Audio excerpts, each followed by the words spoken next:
반갑습니다. 10월 26일 주일 큐티 스케치의 시간입니다. 오늘 본문은 스가랴 11장 1절부터 17절까지의 말씀입니다. 오늘 본문은 이렇게 시작합니다. 레바논아, 네 문을 열고 불이 네 백향목을 사르게 하라. 너 잣나무여 곡할지어다. 백향목이 넘어졌고 아름다운 나무들이 쓰러졌음이로다. 바산의 상수리 나무들아 곡할지어다. 무성한 숲이 엎드러졌도다. 오늘 본문은 심판에 대한 이야기 그리고 목자의 비유를 지금 들어서 스가랴에게 이스라엘의 심판 그리고 은혜 베푸시는 하나님에 대한 그런 메시지를 전하는 본문입니다. 레바논, 백향목 이런 것은 크고 웅장하고 튼튼하고 넘어질 것 같지 않고 황폐해지지 않을 것 같고 불타 없어질 것 같지 않은 그런 어떤 심상들을 소개합니다.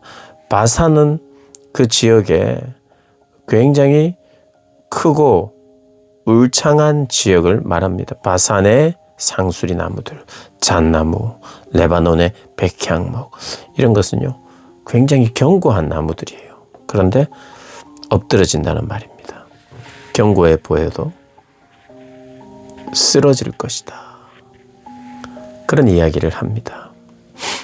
하나님의 말씀에 불순종하고 또 하나님으로 온전히 돌이켜서 붙어 있지 않으면 그런 심판은 면하지 못한다는 거예요.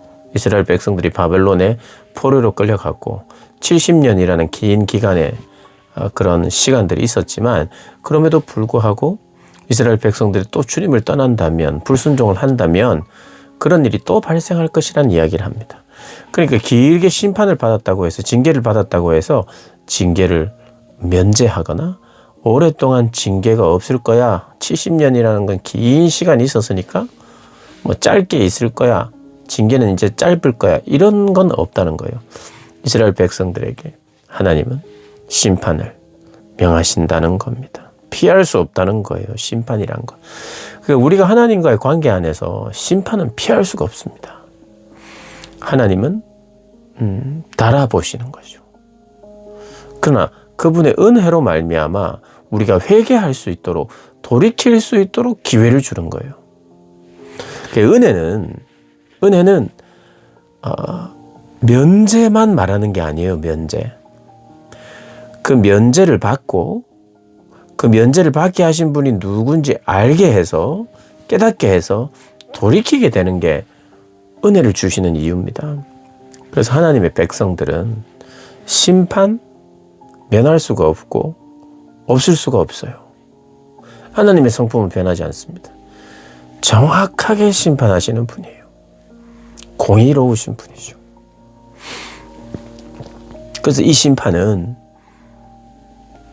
하나님 앞에 불순종하고 거역할 때 반드시 행해지는 것입니다. 그러면서 이스라엘 백성들에게 하나님께서 스가랴를 통해서 하시는 말씀 중에 오늘 4절을 보면 여호와 나의 하나님이 이르시되 너는 잡혀 죽을 양떼를 먹이라. 잡혀 죽을 양떼. 잡혀 죽을 양떼가 누구냐 하면 이스라엘을 말하는 거예요. 그러면 그들은 악한 지도자들 아래에 있어요. 5절부터 나오는 게 뭐냐. 악한 자들, 악한 지도자들이 양을 팔아먹어요. 그리고 자기에게 유익이 됩니다. 그리고 그것을 하나님께 감사의 제목으로 이야기한다는 거예요. 이걸 은혜라고 표현하는 거예요. 참 악하죠. 우리도 그렇게 될 수도 있어요. 아니 선한 방법으로 내가 얻은 것이 아닌데 그것을 하나님의 은혜라고 한다면 큰 문제죠. 내가 예를 들어 뭐 그럴 일은 없지만 사기를 쳐서 거짓말을 해서 내가 좋은 걸 얻었다. 하나님의 은혜다. 이거는 큰일 나는 이야기죠. 이스라엘 백성들 특별히 악한 지도자들이 그런 일이 있었다는 것을 지금 고발하고 있습니다. 그러면서 하나님께서 7절을 보면 내가 잡혀 죽을 양떼를 먹이니 참으로 가련한 양들이라. 내가 막대기 둘을 취하여 하나는 은총이라 하며 하나는 연합이라 하고 양떼를 먹일세. 하나님께서 은총과 연합으로 양떼를 먹였어요. 그런데 그 은총과 연합이라고 하는 막대기가 꺾여 버립니다. 그러니까 이제 하나님께서 스가랴에게 어떻게 보면 너는 선한 목자가 되어서 잡혀 죽을 이들을 먹이라, 이런 이야기를 합니다. 그래서 하나님의 은총과 연합으로 그들을 대했고 그들과 약속을 했는데, 여기 이 양떼들이 보니까 계속적인 불순종을 합니다. 그래서 참 목자가 하는 일은 뭐냐 하면, 선하신 분이 하는 일이 뭐냐 하면 심판인데, 그걸 언약 파기로 오늘 표현을 해요. 언약을 파기하는 거예요. 언약 백성들에게는 약속이 있어요. 그 약속을 지키지 않기 때문에 그 약속을 파기한다 이야기합니다. 이게 다른 말로 심판이에요. 은총을 베풀었고 연합되게 했지만 그렇게 이들이 하나님 앞에 돌아오지 않고 하나님 말씀을 듣지 않습니다. 그리고 그들이 12절에 내가 그들에게 이르되 너희가 좋게 여기거든 내 품삯을 내게 주어 그렇지 아니하거든 그만두라. 그들이 곧 은 30을 따라서 내 품삯을 삼은지라. 이건 뭐냐면 하나님의 그 은혜의 풍성한 돌봄이 있었음에도 불구하고 그것을 은 30 정도로 무가치하게 여긴다는 거예요. 은 30은 이게 굉장히 적은 액수를 이야기하는 겁니다. 목자가 그들을 돌보는 것에 비해서.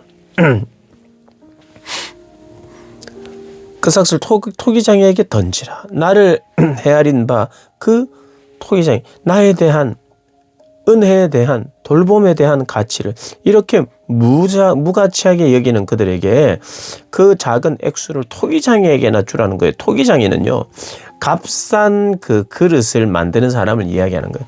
그러니까 이게 토기장이를 비하하거나 토기장이가 악하거나 토기장이가 무가치하다는 뜻이 아니에요. 토기장이가 너무 일반적인 그런 그릇을 만들기 때문에 그에게 던져버리라는 뜻은 토기장이에게 토기 그릇이나 만드는 값싼 그릇을 만드는 것에, 그리고 나를 값싼 은혜로 취급하는 것에 대한 하나님의 그런 어떤 상징적인 이야기입니다. 그리고 나서 스가랴에게 또 이런 이야기를 해요. 15절에 여호와께서 내게 이르시되 너는 또 어리석은 목자의 기구들을 빼앗을지라. 너는 어리석은 목자처럼 또 하라는 거예요. 4절부터는 너는 어떤 참된 목자처럼, 참된 목자가요, 참된 일을 하고 참되게 돌아보고 은총을 베풀고 그렇게 하면서 양을 잘 돌보려고 하는데 그 양들은 제대로 돌봄을 받지 않고 오히려 돌보는 목자에 대해서 무가치하게 여기고 은혜를 은혜로 알지 못하는 이런 일이 백성들에게 발견되고, 그 백성들이 그렇게 목자를 대하는 것을 보고 하나님의 마음을 느끼도록 하는 게 스가랴서를 통해서 하나님께서 스가랴에게 말씀하시는 바예요. 그렇게 해보니 이들이 언약을 파기할 수밖에 없는 그러한 약하고 악한 자들이란 걸 스가랴도 알게 되고 느끼게 되는 거예요. 그리고 이제는 네가 어리석은 그런 자처럼, 어리석은 목자들의 그런 기구를 가지고 무슨 막대기라든지 여러 가지 목자가 가지는 기구들이 있잖아요. 그것들을 빼앗을지라. 보라 내가 한 목자를 이 땅에 일으키리니 그가 없어진 자를 마음에 두지 아니하며 흩어진 자를 찾지 아니하며 상한 자를 고치지 아니하며 강간한 자를 먹이지도 아니하고 오히려 살찐 자의 고기를 먹으며 그 굽을 찢으리로다. 화 있을진저 못된 목자여 칼이 그의 팔과 오른쪽 눈에 내리리니 그의 팔이 아주 마르고 그의 오른쪽 눈이 아주 멀어버릴 것이니라 하시니라. 악하고 어리석은 그런 목자가 한번 되어보니 목자처럼 또 행하니 그들이 이렇게 찢어지고 상하게 된다는 이야기를 합니다. 참으로 참된 목자를 거부했어요. 그러니 이들은 누구를 따르느냐? 어리석은 목자를 따르게 되는 거예요. 그래서 참 목자를 거부하면 심판을 받는 거고, 그 심판 중에 하나는 어리석은 목자를 따르게 된다는 거, 그것도 심판이고, 참 목자를 거부하고 어리석은 목자를 따라갈 때 이들이 이런 심판에 이를 것이라는 것을 오늘 11장은 보여주고 있습니다. 이 스가랴서가요, 이스라엘 백성들에게 위로를 주는 그런 말씀입니다. 그런데 그 위로에 회개를 요청하고, 또 그 위로 안에는 너희들이 또 반역하고 또 불순종할 때, 참 목자를 거부할 때, 거짓 목자를 따라갈 때, 악한 목자를 따라갈 때 너희는 심판을 면하지 못하리라는 그런 말씀도 함께 해요. 그러니까 위로라는 것은 제대로 위로해야 되죠. 그냥 잘한다, 괜찮다가 아니라 하나님이 너를 사랑하고 아낀다. 그 은혜에 보답해야 된다. 그 보답이라는 것은 그 은혜를 인정하고 감사하라는 뜻입니다. 참 목자이신 그 주님의 말씀에 붙어 있어야 돼요. 그분의 음성에, 그분의 인도함을 받아야 되는데, 그렇게 하지 못하면 너희들은 망할 것이라는 걸 또 이야기하는 거예요. 그게 참된 위로, 그게 위로만, 단지 위로만 있는 게 아니라 그 위로 속에는 진리를 이야기하는 거죠. 순종일 때 하나님의 은총과 연합은 떠나지 않을 것이다. 그러나 너희들이 지속적인 불순종을 한다면 너희들은 다시 심판의 자리에 있을 것이라고 말씀하시는 장이 오늘 11장입니다. 그래서 이 말씀을 우리가 잘 기억하고, 나는 참 목자를 거부하면 안 되겠다. 참 목자를 알아보고 참 목자의 말씀에 순종하며 살아가게 해달라는 그런 믿음이 우리에게 있어야겠죠. 그런 믿음으로 살아가는 저와 여러분 되시기를 주님의 이름으로 축복합니다.